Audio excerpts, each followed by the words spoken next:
नमस्कार, आपके साथ मैं हूं मीनाक्षी कंडवाल और इस वक्त मैं मौजूद हूं ग्राउंड जीरो पर तपोवन, जहां पर ये हादसे की दरअसल सेकंड साइट है। इस वक्त यहां पर रेस्क्यू ऑपरेशन तेजी से चलाया जा रहा है और हम आपको अगले 1 घंटे हर एक डिटेल देंगे तपोवन से, रैनी गांव से और इसके अलावा वो परिवार जो इंतजार में है कि उनके अपने लौट आएं, उन पर इस वक्त क्या बीत रही है, सरकार के क्या इंतजाम है, तो इस पूरे बुलेटिन में इस पर बात होगी। इस वक्त यहाँ पर दरअसल जो रेस्क्यू ऑपरेशन है वो तेजी से चलाया जा रहा है। जेसीबी की मशीन्स पहुंच चुकी हैं। यहाँ पर आईटीबीपी की टीम तैनात है, गढ़वाल राइफल्स की टीम तैनात है, गढ़वाल स्काउट्स की टीम तैनात है, कई एसडीआरएफ और वॉलंटियर्स भी मौजूद हैं। लेकिन दिक्कत सबसे ज्यादा मलबे को लेकर आ रही है और इस बीच अपडेट आपको हम ये दे दें कि अब तक 15 लोगों की इस हादसे में मौत हुई है। इस सुरंग के भीतर कहा जा रहा है कि 30 से 35 लोग अभी भी फंसे हो सकते हैं। 150 से ज्यादा ऐसे लोग हैं जो लापता हैं। तो ये अभी इस वक्त सरकार के लिए भी चिंता का विषय है, प्रशासन के लिए चिंता का विषय है। लेकिन सबसे ज्यादा चिंता जिनके मन में है वो लोग जो इस इंतजार में बैठे हैं कि जो लोग अंदर फंसे हैं उनकी इस वक्त क्या हालत है। मेरे साथ एक फैमिली से जुड़े कुछ लोग हैं, मैं इन्हीं से सीधे इस वक्त बात करती हूँ। आपका नाम क्या है? सती नेगी। मैंने देखा, मुझे पता है कि ये बहुत मुश्किल समय आपके लिए है। मैं खुद अभी स्थिति में नहीं हूँ कि मैं आपसे कैसे पूछूं, मैं क्या पूछूं, लेकिन कौन है भीतर जो अभी छोटा भाई है। अच्छा, आप लोग एक ही परिवार से हैं? मैम आप भी आगे आइए। आपका नाम क्या है? दीपा चौहान। हाँ। आपको कब पता चला सबसे पहले कि इस तरह की? 10 बजे पता चल गया था। हाँ। तो हम आए थे यहाँ पे, तो इन लोगों ने तो कुछ किया ही नहीं। 3:30 बजे के बाद इन्होंने कार्य किया था यहाँ पे। जब लोगों ने इधर उधर से हल्ला स्टार्ट किया, हमारे प्रशासन तो सोए हैं, हमारे प्रशासन तो एक दूसरे की फोटो लेने में बिजी हैं, वो तो कुछ कर ही नहीं रहा। अभी इन लोगों को बोलो ना, आपने संडे को कार्य क्यों करवाया? इन लोगों की किसी भी वर्करों की 3 महीने से सैलरी नहीं आई। इन लोगों को पूछो कि संडे का कार्य करने का क्या मतलब है। आपके भाई का नाम क्या है? पद्मेंद्र बिष्ट। आखिरी बार कब बात हुई उनसे? जिस समय हादसा हुआ उसके आसपास बात? नहीं, परसों रात को बात हुई थी। उसने कहा मेरी डे की ड्यूटी लग गई है कल से।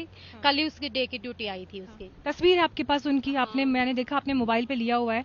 मुझे मालूम नहीं महेश, धूप भी काफी है, आप अगर चेहरा उनका दिखा पाए। लेकिन आप दोस्त हैं या आप भी यहाँ काम? जीजा है, जीजा दीपक चौहान मेरे जीजा जी है। हाँ। तो शनिवार को बात हुई उनसे और संडे को 10 बजे मुझे पता लग गया था कि यहाँ है। मैं 10 बजे यहाँ पहुँच गया था। 3 बजे बाद यहाँ मशीन आई। उसके बावजूद भी एनटीपीसी की एक मशीन नहीं है यहाँ। जितना हाथ इसमें, सबसे बड़ा हाथ इसमें एनटीपीसी का है। एनटीपीसी ने संडे को वर्क क्यों कराया? 4-5 महीने से पेमेंट नहीं दे रही है। उसके बावजूद भी एनटीपीसी की एक मशीन नहीं है। सिविल की मशीन आई है एनटीपीसी की, पूरा हाथ इसमें एनटीपीसी का है। एडीएम डीएम कब आए? जब मुख्यमंत्री साहब आए उसके बाद आए। प्रशासन से कुछ पूछो तो वो हमें कहती कि आप नेता बनने आ रखे यहाँ पे। हमें नेता बनने का शौक नहीं, हमारे भाई सुरक्षित हमें चाहिए। अभी और कितने लोग हैं जो भीतर हैं? आपकी जान पहचान के और लोग भीतर हैं? हाँ जी, सारे लोग, आपके गांव के और लोग हैं? और लोग भी हैं। 30-35 लोग अंदर हैं।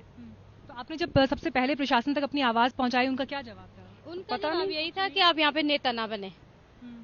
हम नेता बनने के लिए उनके पीछे तो गए नहीं। अच्छा, आपके जो भाई हैं मैरिड हैं, शादीशुदा हैं? हाँ, कौन कौन है घर में? और उसके 2 बेटियां हैं, छोटी छोटी। माँ क्या उम्र है बच्चियों की? एक 5 साल की, एक 3 साल की है। पापा मेरे एक्सपायर हुए 2 साल पहले। छोटा ही भाई है, उसकी बीवी है, मेरी माँ है। मैं आपकी तकलीफ तो मैं कम नहीं कर सकती, लेकिन मुझे खुद बहुत बुरा फील हो रहा है इस वक्त कि आप यहाँ पर उस इंतजार में हैं जिसमें आपको पता नहीं है कि अंदर क्या हो रहा है। लेकिन आप संभालिए अपने आप को, हिम्मत रखिए। मैं समझ सकती हूँ आपकी तकलीफ, आपका भाई भीतर है। मैं कल से खड़े हैं यहाँ पे।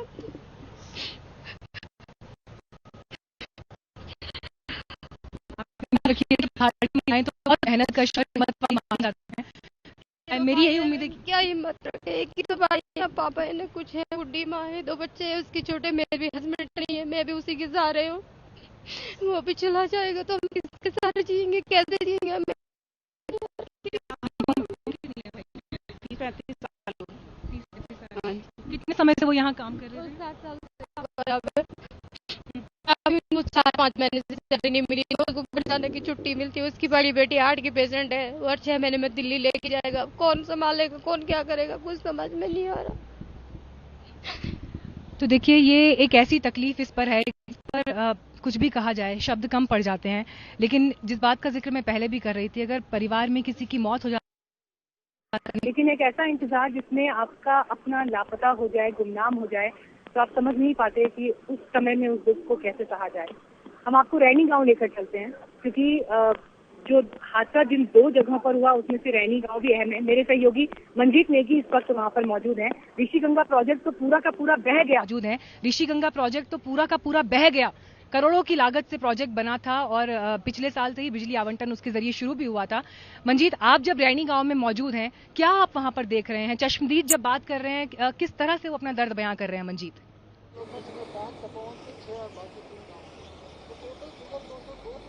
देखिए यहाँ पर मीनाक्षी, जो कल ग्लेशियर फटने के बाद ऋषिगंगा से जो ग्लेशियर टूटा, उसका पहला धमाका यहीं पर जो पावर प्रोजेक्ट था ऋषिगंगा का, उस पर हुआ। आप देख सकते हैं पूरा इलाका इस वक्त साफ हो चुका है।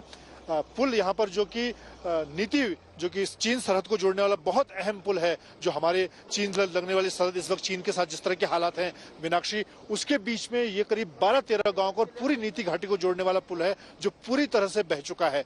यहाँ पर अभी तक की जानकारी के मुताबिक 37 लोग कल यहाँ पर मिसिंग हुए, उसमें एक स्थानीय कर्मी और 2 पुलिसकर्मी भी शामिल हैं। बाकी यहाँ पर जो कर्मचारी थे इस ऋषिगंगा प्रोजेक्ट से जुड़े हुए, वो यहाँ पर स्थानीय प्रधान है भवान राणा, उनसे हम जानते हैं आप इस गांव के आसपास जो धमाका हुआ, क्या आप लोगों ने देखा कल यहाँ पर? जी, ये 10:30 पे धमाका हुआ था और हमने अपने आंखों से देखा कि यहाँ पे बहुत ज्यादा मलबा आ रहे थे, लेकिन हमने सूचना करने के बाद भी हटा ही नहीं पाए गांव को, क्योंकि गांव को हटाना था और कंपनी को हटाना था। लेकिन जब तक सूचना मिली तो कुछ लोग निकल गए थे और कुछ लोग तो दब गए थे। मीनाक्षी, एक ताजा आंकड़ा आपको देना चाहूंगा। यहाँ पर डीजीपी साहब हैं, क्योंकि कुछ जो अभी तक हम बात कर रहे थे कि 150 के आसपास लोग मिसिंग हैं, करीब 14-15 डेड बॉडीज मिल चुकी हैं, लेकिन वो आंकड़ा भी बढ़ा है, 200 के आसपास पहुंच गया। हमारे साथ डीजीपी अशोक कुमार है, उनसे जान लेते हैं। देखिए, जो आंकड़ा था मंजीत जी, उसमें चेंजेज आए हैं। इसलिए है कि जो ऋषिगंगा प्रोजेक्ट है, पावर प्रोजेक्ट, वो पूरी तरह से बह गया है, पूरी तरह ध्वस्त खत्म है। उसमें पहले 32 लोग मिसिंग बताए गए थे, 2 पुलिस वाले थे और उनमें 12 लोग सब्सिडरी के लोग जो है, सब्सिडरी यूनिट थी, वो अभी लेटली अभी रिपोर्ट कर रहे हैं लोग। तो वहाँ से टोटल मिसिंग 46 हो गए। 46 यहाँ पर खड़े हैं? जी, जहाँ हम खड़े हैं ऋषिगंगा पे, ऋषिगंगा पावर प्रोजेक्ट पे। जो तपोवन पावर प्रोजेक्ट था, उन्होंने 121 की लिस्ट दी थी, फिर उनके बाद में सब्सिडरी लोग और आ गए हैं, तो वो 24 की लिस्ट और बन रही है। तो उनके यहाँ से 145 का मिसिंग हो गया, तो टोटल 191 हो गया। अब आसपास के गाँव की बातें करें तो तपोवन गांव, रैनी गांव से 5, तपोवन से 2, उसके आगे के 2 गांव से और 2 ढाक गांव और एक और गांव है। तो टोटल 11 लोग जो आसपास के गांव के जो हैं वो मिसिंग है। तो अभी तक मिसिंग का फाइनल आंकड़ा 202 है। इसमें अब चेंज की संभावना कम है। डेड बॉडीज की बात कर, इन्हीं मिसिंग में से 11 डेड बॉडीज अभी तक हमने रिकवर किए हैं, जो पंचायतनामा हो गया, जिनका पोस्टमार्टम के लिए पोस्टमार्टम हो गया या हो रहा है। और जो इन्हीं में से कुछ लोग जो बड़ी टनल जिसमें रेस्क्यू ऑपरेशन चल रहा है, रेस्क्यू ऑपरेशन एक ही जगह चल रहा है, इन्हीं लोगों में से 25 से 35 लोग उसमें हो सकते हैं। एग्जैक्ट संख्या किसी को नहीं पता है। हमारी प्रोजेक्ट मैनेजमेंट वालों से बात हुई है, क्योंकि एक टाइम में अंदर कितने हैं, एक अंदाजा अनुमान है उनका, कितने लोग वहाँ काम कर रहे हो सकते हैं। तो उसके बारे में यही है कि अगर वो पहले झटके में मलबे में दब गए होंगे तब तो संभावना ना के बराबर है, और अगर वो बच गए होंगे ऐसी लोकेशन पे होंगे, क्योंकि ये टनल 2 लेयर में है, हाइट वाइज भी, और इसमें बेंड्स भी हैं। तो अगर किसी सेफ पोजीशन में होंगे तो मुझे उम्मीद है कि वो उनको वहाँ पर हमारी सहयोगी मीनाक्षी ने स्थानीय लोगों से बात की, उनकी शिकायतें थी कि संडे के दिन काम कराया गया, लोगों की संख्या का वहाँ पर आंकड़ा नहीं है, प्रशासन उनके पास, कंपनी के पास, एनटीपीसी के पास कितने लोग अंदर हैं। ये कहीं कहीं आपको लगता है कि गलतियां कहीं वहाँ पर हुई हैं? देखिए, ऐसा होता है, जो इनके डायरेक्ट ऑन रोल वाले एम्प्लॉइज तो कम है, ज्यादातर लोग ठेकेदार के थ्रू मजदूरी वाले लोग हैं। तो ठेकेदार जो है वो आंकड़ा देने में कई जगह उसका सुपरवाइजर ही बह गया, तो नाम नहीं दे पा रहे, खाली संख्या दे रहे हैं, तो इसलिए ये प्रॉब्लम आ रही है। एक सवाल, स्थानीय लोगों की बात करें, जो आपने गांव की संख्या बताई, एक बार दोबारा उसको समझा दीजिए, कितने गांव प्रभावित हैं और स्थानीय लोगों की कितनी अगर इसमें मौत हुई है, कितने मिसिंग हैं? देखिए, स्थानीय जो है, तपोवन गांव के 2, रैनी गांव के 2, करछों गांव के, रिंगी गांव के 2, करछों गांव के 2 और रैनी गांव के 5, कुल 11 लोग, 4 गांव के कुल 11 लोग मिसिंग हैं, जो रिपोर्टेड है। हो सकता है कहीं मिल जाए, अभी तक लेटेस्ट ये है। जो हम आंकड़ा 200 का बता रहे हैं, उसमें बाहर के भी कर्मचारी काफी बड़ी संख्या में होंगे। इसमें जो ये मजदूर हैं, दोनों कंपनियों के जो 191 लोग हैं, इसमें से कुछ तो सुपरवाइजरी लोग हैं, कुछ मैनेजरियल लोग हैं, बट 150 के करीब मजदूर हैं। वो मुझे लग रहा है मोस्टली जो है ईस्टर्न यूपी और बिहार साइड के ज्यादा हैं, ऐसा अनुमान लगाया जा रहा है। अभी क्योंकि एक जगह पर 37-30 के आसपास लोगों को निकालने की कोशिश चल रही है, बाकी जगह अब हालात कंट्रोल में है। आपको जो लग रहा है कि कोई आंकड़ा और कहीं से बढ़ने की? मेरी ओर से अभी 10 बजे की जो पोजीशन ये है कि अब सब तरफ से सब जगह से हमने मिलान कर लिया है। जो फिगर्स जो ठेकेदार और जो कंपनी के लोग थे, जो उनकी सब्सिडरी यूनिट्स थी, वो उनको कलेक्ट नहीं कर पा रहे थे, इस वजह से फिगर में चेंज आया। मुझे लगता है इसके बाद फिगर में चेंज नहीं आएगा, ये मेरी अपनी उम्मीद है।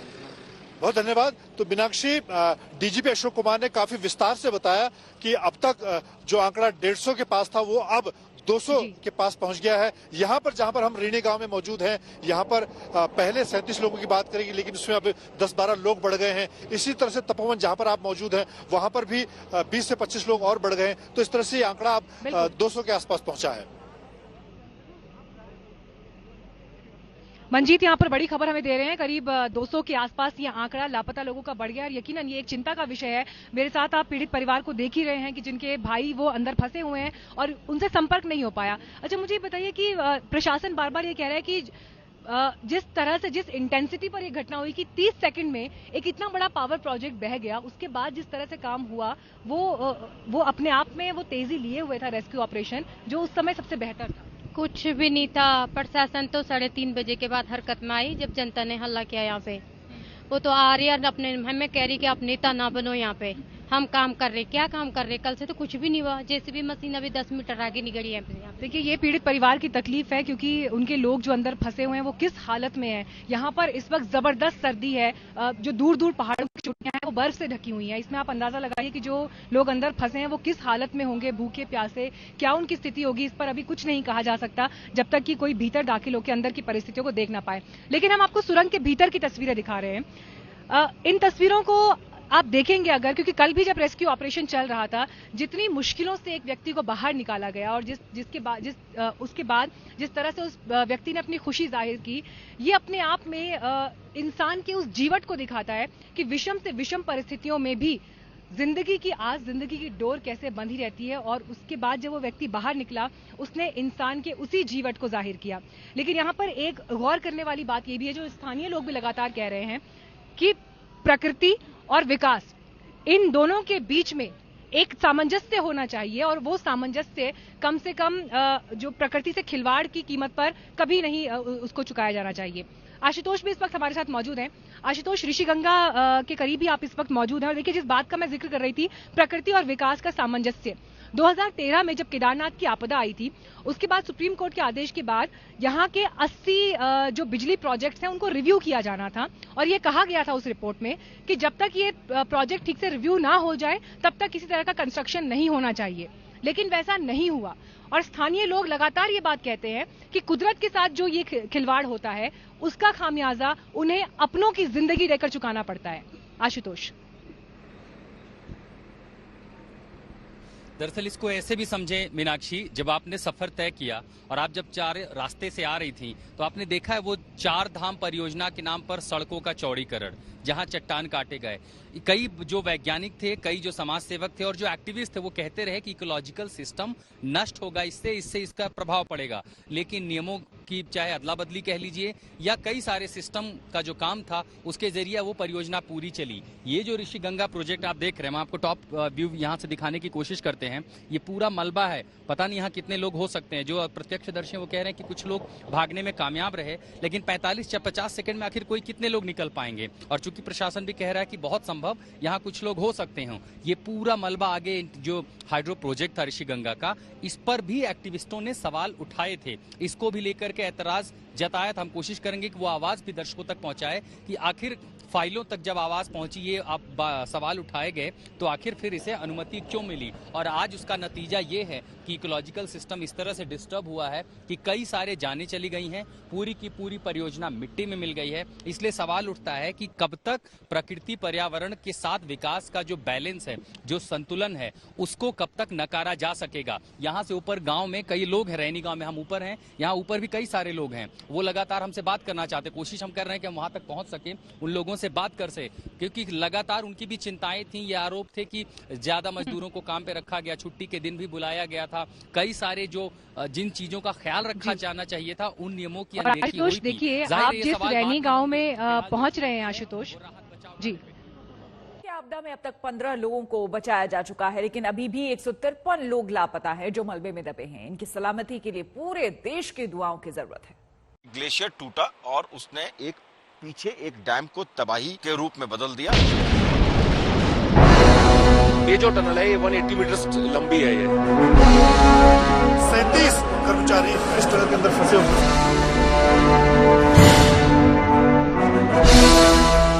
आपदा कितनी भी बड़ी हो, इंसानी जज्बा कभी हार नहीं मानता। चमोली की इस जमीन पर खड़े होने लायक जगह बेशक न बची हो, लेकिन जान बचाने वाले हर मुश्किल से टकराने को तैयार हैं। रात के अंधेरे में धीमा पड़ा रेस्क्यू मिशन सुबह की पहली किरण के साथ ही दोबारा रफ्तार में आ गया। सबसे बड़ी चुनौती इस सुरंग को लेकर है। ज्यादातर लोगों की इसी सुरंग में फंसे होने की आशंका है। बचाने वालों के हाथ सुबह से फिर से इसी सुरंग की गहराइयों को तलाशने लगे। आप देखें, रात से ये जो मशीन है वो लगी है इस मलबे को साफ करने में, लेकिन अभी सिर्फ ये कुछ ही मीटर तक अंदर जा पाई है। ये अपने आप में बताने के लिए काफी है कि हालात इस समय यहाँ पर कितने बेकार हैं, कितने काबू से बाहर हैं। मलबे में जिंदगी की तलाश के लिए बचाव टीम हर मुमकिन कोशिश में लगी है। मशीनें पूरी रफ्तार में है, तो आईटीबीपी का डॉग स्क्वाड भी मौके पर पहुंच चुका है। किस काम के लिए है, मतलब क्या किया जाएगा अभी? ये अगर कोई जिंदा आदमी नीचे है तो उसकी सेंट द्वारा आइडेंटिफाई करेगा कि कोई जीवित आदमी है नीचे। तो ये कब से शुरू कर रही है वाला ऑपरेशन? ये सर हमारी जस्ट अभी सर कुछ देर बाद। और बहुत साफ तौर पे है कि आईटीबीपी ने भी मोर्चा संभाला हुआ है और गौरतलब है कि आईटीबीपी हमेशा ऐसे रेस्क्यू ऑपरेशंस के लिए हमेशा से तत्पर रहती है। मौके की तस्वीरें बता रही हैं कि हालात बेहद मुश्किल है। कुदरत की विनाशलीला झेलने वाली इस धरती के चप्पे चप्पे पर उसी तबाही के निशान मौजूद हैं। जब तबाही आई उस वक्त जोशीमठ में जलस्तर 1388 मीटर पर पहुंच गया था, जबकि 2013 की केदारनाथ आपदा के वक्त जोशीमठ में जलस्तर 1385 मीटर था। तबाही के बाद तपोवन में करीब 30 से 35 फीट तक मलबे की परत जमी है। रेस्क्यू के दौरान मलबा धंसने का भी खतरा है। जो डैम है, अगर आप सामने देखें तो जो डैम है, डैम आपको दिखाई देगा जहाँ पर पानी ने टक्कर मारी पूरी। इसके बिल्कुल पीछे की तरफ ऋषि गंगा का डैम था जो पूरी तरह से तबाह हो गया। ये दूसरा डैम है जिसमें ये तबाही देखने को मिली है। ये जो मलबा अगर आप देखें नदी की तरफ तो ये तकरीबन 30 फीट ऊपर है मलबा। दिन में आए बर्फीले जलजले के बाद रात तक चमोली की धरती शांत हो चुकी थी। रेस्क्यू टीमें दिन में ही मौके पर पहुंचकर काम शुरू कर चुकी थी। आधी रात को आज तक का कैमरा जब पहली बार इस जमीन पर पहुंचा, तब तक मशीनों की गड़गड़ाहट अंधेरे में खामोश हो चुकी थी, लेकिन मलबे और मौत का मंजर चारों तरफ बिखरा पड़ा था। अंधेरा होने के कारण और भारी मात्रा में मलबा जमा होने के कारण रेस्क्यू अभियान शुरू नहीं हो पाया है। अभी टनल के बाहर से रेस्क्यू अभियान शुरू हो गया है। अब कल सुबह उजाला होने के बाद यहाँ पे दोबारा से रेस्क्यू अभियान शुरू किया जाएगा। तबाही भले ही चली गई, लेकिन खतरा अभी भी बरकरार है। तपोवन में पानी का स्तर अभी भी बढ़ रहा है। कहा जा रहा है कि ग्लेशियर की वजह से एक झील बन जाने की वजह से दोबारा पानी बढ़ने लगा है। इन्हीं हालात में हर एक सांस को बचाने का मिशन भी लगातार चलाते रहना है। चमोली के तपोवन से दीपक सिंह राठौर और मंजीत नेगी के साथ आज तक ब्यूरो। चमोली का तपोवन बांध जहां पर सबसे ज्यादा कहर टूटा, उसकी आपने अभी तक सिर्फ आसमानी तस्वीरें देखी है, लेकिन आज तक की टीम उस बांध तक सबसे पहले पहुंची और तबाही को नजदीक से देखा। आप भी देखिए आज तक संवाददाता दिलीप सिंह राठौर की ये एक्सक्लूसिव रिपोर्ट। देखिए, ग्राउंड जीरो पे सबसे पहले सीक्वेंस समझने की जरूरत है कि आखिर हुआ क्या था कल। आप अगर सामने देखेंगे तो सामने ग्लेशियर आपको दिखाई देंगे और वहां ग्लेशियर से एक ग्लेशियर टूटा और उसने पीछे एक डैम को तबाही के रूप में बदल दिया और उसका पानी मलबे के साथ जब यहाँ नीचे आया तो ये तपोवन का डैम है। आप इसके हालात अगर देखेंगे तो ये अंदाजा लगाना बिल्कुल भी मुश्किल नहीं है कि क्या रहा होगा। ये तकरीबन 30 फीट ऊपर मलबा इस समय है। ये जो पानी का प्रेशर अगर आप देखेंगे, ये एक्चुअल में टनल है जो अंदर करीबन 180 मीटर या 200 मीटर के आसपास अंदर जाती है, जहां से पानी निकलता है, लेकिन अब वो पूरी तरह से मलबे में तब्दील हो चुका है। और यही वो जगह है जहां पर तकरीबन 150 से ज्यादा लोग मलबे में दबे हैं। आप गौर से देखें कि पानी जिस समय आया उसने दोनों तरफ तबाही मचाई और जो ये कभी डैम हुआ करता था उसको पूरी तरीके से उसने तबाह और बर्बाद कर दिया। अगर आप सामने देखेंगे ये गांव दिखाई देगा आपको, लेकिन चूंकि पानी जिस तरीके से यहाँ पर आया और तो उसने इससे डैम से पहले एक पुल पड़ता है, पुल को भी तबाह कर दिया, तोड़ कर रख दिया पुल को। तो इस गांव का जो संपर्क है पूरी तरह से कट चुका है इस समय बद्रीनाथ, जोशीमठ या आसपास के क्षेत्रों में जाने वालों के लिए। और ये अब इस समय पूरी तरह से अपने ही गांव के अंदर कैद होकर रह गए हैं। ये गौर करने वाली बात है कि जिस तरीके से आईटीबीपी और एसडीआरएफ और तमाम और एजेंसीज यहाँ लगातार काम कर रही हैं, उसको देखकर ये माना जा रहा है कि जल्द से जल्द रेस्क्यू ऑपरेशन को अंजाम दिया जाएगा। लेकिन अभी हालात ऐसे दिखाई दे रहे हैं कि कुछ लोगों को पहले बचाने की जल्दी है, जो लोग इस टनल में फंसे हुए हैं। हम ठीक टनल के ऊपर इस समय खड़े हुए हैं और ये गौर करने वाली बात है कि टनल की लंबाई जिस हिसाब से है उसमें पूरी रात वो लोग वहां फंसे रहे और अभी हालात उनके क्या होंगे ये बताना बेहद मुश्किल है। कैमरामैन अनिल बडूनी के साथ दिलीप सिंह राठौड़, तपोवन, आज तक। ने और हमारी सेना के लोगों ने, हमारी फोर्स के लोगों ने काम किया है और लोगों को पहले टनल से जिंदा बचा करके बाहर लाए हैं। ये जो दूसरी टनल है जिसमें अभी जो लगभग 3 किलोमीटर लंबी है और टी पॉइंट पर 180 मीटर दूसरी तरफ है, लगभग 80 मीटर तक पहुंच गए हैं हमारे लोग। कमांडो भी आ गए हैं, एनडीआरएफ वाले भी आ गए हैं, अभी आईटीबीपी के जो यहाँ पर आईजी हैं, एडीजी हैं, वो भी जुटे हुए हैं और सेना के भी जुटे हैं और एनडीआरएफ के भी इंचार्ज दोनों समन्वय करके काम कर रहे हैं। सर, चिंता का विषय ये है कि जो लोग लापता हैं उनका आंकड़ा बढ़कर 191 तक जा पहुंचा है, करीब 200 लोग लापता बताए जा रहे हैं।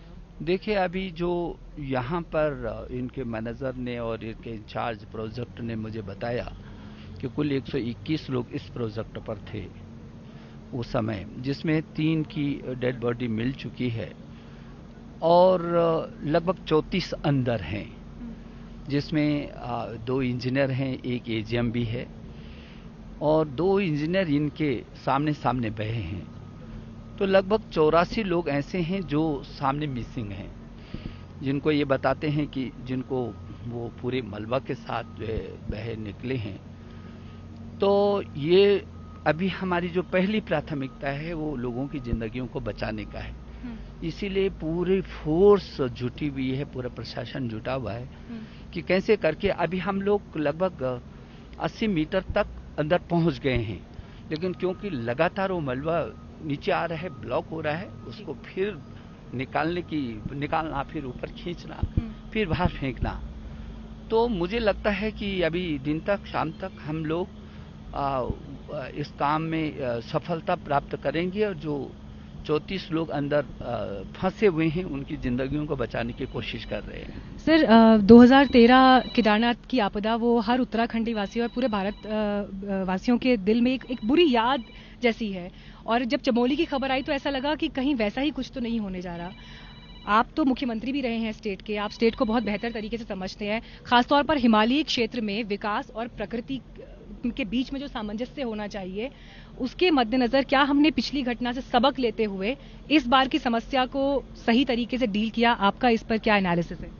देखिए, ये तो बात के विषय है, लेकिन प्रकृति के साथ समन्वय तो जरूरी है। प्रकृति और संस्कृति दोनों का जब समन्वय का अभाव होता है तो फिर विकृति आती है। तो ये बहुत लंबा विषय है, लेकिन वर्तमान में तो 2013 की घटना भी ऐसी आपदा की घटना थी जो प्राकृतिक आपदा थी।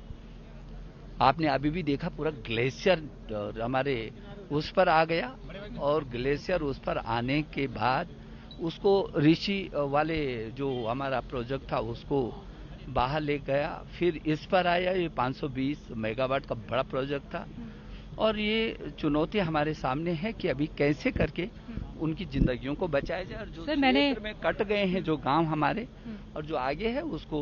सर मैंने यहाँ पे कुछ स्थानीय लोगों से बात की, वो बेहद तकलीफ में है क्योंकि उनके लोग जो अंदर फंसे हुए हैं और इसे लेकर वो लगातार प्रशासन से भी शिकायत कर रहे हैं कि जिस तरह से जिस मुस्तैदी से काम होना चाहिए था या जल्दी से जल्दी उन लोगों को बाहर निकाला जाए वो अब तक नहीं हुआ है। कोई संदेश आप स्थानीय लोगों को? मुझे लगता है, देखिए, स्थानीय लोगों को मैं अनुरोध करना चाहूंगा कि ऐसी परिस्थिति वो भी देख रहे हैं और जुटे हुए हैं, रात को जुटे हुए हैं। कल दिन भर जिस तरीके से हमारे आईटीबीपी और हमारे सेना के लोगों ने काम किया, एनडीआरएफ और जो स्थानीय फोर्स उन्होंने काम किया, तो काम में कोई कमी नहीं है और अब तो पूरी मशीनरी भी आ गई। जो संभव हो सकता था, हमारे प्रधानमंत्री जी लगातार इस पर नजर बनाए हुए हैं और गृह मंत्री जी लगातार इस पर समीक्षा कर रहे हैं। और आपने देखा कि हमारे पूरा आईटीबीपी से लेकर के सेना से लेकर एनडीआरएफ से लेकर के कमांडो तक जो स्पेशलिस्ट हैं वो सब जुटे हुए हैं, अभी टनल में घुसे हुए हैं।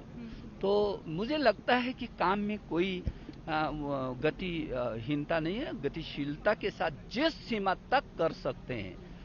हमारे जवान प्राणों को हथेली पर रख करके किस तरीके से अंदर घुस रहे हैं आपने देखा होगा, तो आप तो यहाँ यहीं पर मौजूद हैं। तो प्रयासों में कोई कमी नहीं है, युद्ध स्तर पर राहत कामों को और उनको निकालने, उन जिंदगियों को बचाने का अभियान बहुत तेजी से चल रहा है। बहुत बहुत धन्यवाद सर आपका हमसे बात करने के लिए। तो हमारे साथ एचआरडी मिनिस्टर रमेश पोखरियाल निशंक यहाँ पर, और उन्होंने जो बातें की वो बहुत अहम इस लिहाज से भी हैं कि अभी रेस्क्यू ऑपरेशन चल रहा है, लेकिन सवाल यहाँ पर यही कि युद्ध स्तर पर जो काम हो रहा है, पीड़ित परिवार लगातार ये कह रहे हैं कि उनके लोग जल्द से जल्द उन्हें बाहर निकाला जा सके, क्योंकि कल से लेकर अब तक देखिए 24 घंटे से ज्यादा का समय बीत चुका है और ऐसे में भीषण ठंड में, पानी में, मलबे में वो लोग अंदर